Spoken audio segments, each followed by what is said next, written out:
আগামীকাল শুরু হচ্ছে পবিত্র হজের মূল আনুষ্ঠানিক কার্যক্রম। এর মধ্যে বিশ্বের বিভিন্ন দেশ থেকে মক্কায় হাজির হয়েছেন লাখো মুসল্লি। তবে চলতি বছর হজে উদ্বেগ বাড়াচ্ছে তাপপ্রবাহ। হজের গুরুত্বপূর্ণ দুই স্থান মিনা ও মুজদালিফায় তাপমাত্রা ছাড়াতে পারে 50 ডিগ্রি সেলসিয়াস। এর মধ্যে হজের আবহাওয়া নিয়ে আগাম সতর্কতা জারি করেছে সৌদি সরকার। লাখো মুসল্লির পদচারণায় মুখর পবিত্র মক্কা।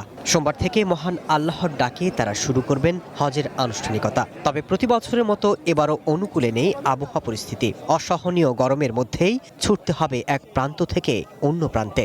আজ রাত থেকেই মুসল্লিরা ছুটবেন মক্কার অদূরে মিনা প্রান্তরে। সোমবার দিনভর তাঁবুতে অবস্থান করবেন তারা। এর মধ্যে সেখানকার তাপমাত্রা ছাড়িয়ে গেছে 48 ডিগ্রি সেলসিয়াস, যা 50 ডিগ্রি সেলসিয়াস পর্যন্ত বৃদ্ধি পেতে পারে। সৌদি আরবের বেশ কয়েকটি অঞ্চলে তীব্র গরম আর ধূলিঝড়ের পূর্বাভাস দিয়ে আগাম সতর্কবার্তা জারি করেছে দেশটির আবহাওয়া বিভাগ। পূর্বাভাস বলছে মক্কার তাপমাত্রা 47 ডিগ্রি সেলসিয়াস এবং মদিনায় 44 ডিগ্রি পর্যন্ত উঠতে পারে। তাপমাত্রা বাড়তে থাকায় এবারের হজ মৌসুমকে সামনে রেখে হাজিদের জন্য হিট প্রোটেকশন এবং স্বাস্থ্যসেবা ব্যবস্থা আরও জোরদার নির্মাণে নাম্বার 1 শাহ সিমেন্ট করেছে সৌদি কর্তৃপক্ষ। রোববার এশার নামাজ আদায় করে মক্কা থেকে মিনার উদ্দেশ্যে রওনা দিবেন হজযাত্রীরা। আর জিলহজ থেকে 12 জিলহজ পর্যন্ত মিনা, আরাফাত এবং মুজদালিফায় অবস্থান করবেন এবং কাবা শরীফ তাওয়াফের মাধ্যমে হজের আনুষ্ঠানিকতা সম্পূর্ণ করবেন। তবে তার আগে পবিত্র নগরীর গুরুত্বপূর্ণ স্থাপনা পরিদর্শন করছেন মুসল্লিরা।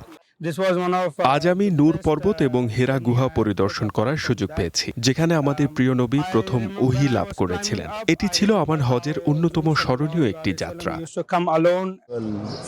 আমরা আল্লাহর রহমত থেকে নিরাশ হইনি। আল্লাহর রহমতে যখন আমরা জেদ্দা বিমানবন্দরে পৌঁছালাম, আমরা বুঝতে পারলাম যে সর্বশক্তিমান আল্লাহর প্রতি আমাদের দৃঢ় বিশ্বাসই আমাদেরকে এখানে নিয়ে এসেছে এবং ইনশাআল্লাহ এই হজে তিনি আমাদের উপর তার আশীর্বাদ বর্ষণ করবেন। কোনো দুশ্চিন্তা নেই আল্লাহর রহমতে। এদিকে পবিত্র হজ আয়োজনে কড়া নিরাপত্তায় প্রস্তুত সৌদি সরকার। হজযাত্রীদের সার্বিক নিরাপত্তায় নেওয়া হয়েছে নানা পদক্ষেপ। চলতি বছর হজে 20 থেকে 30 লাখ মুসল্লির সমাগমের আশা করছে সৌদি সরকার। Masud Rana, one international desk.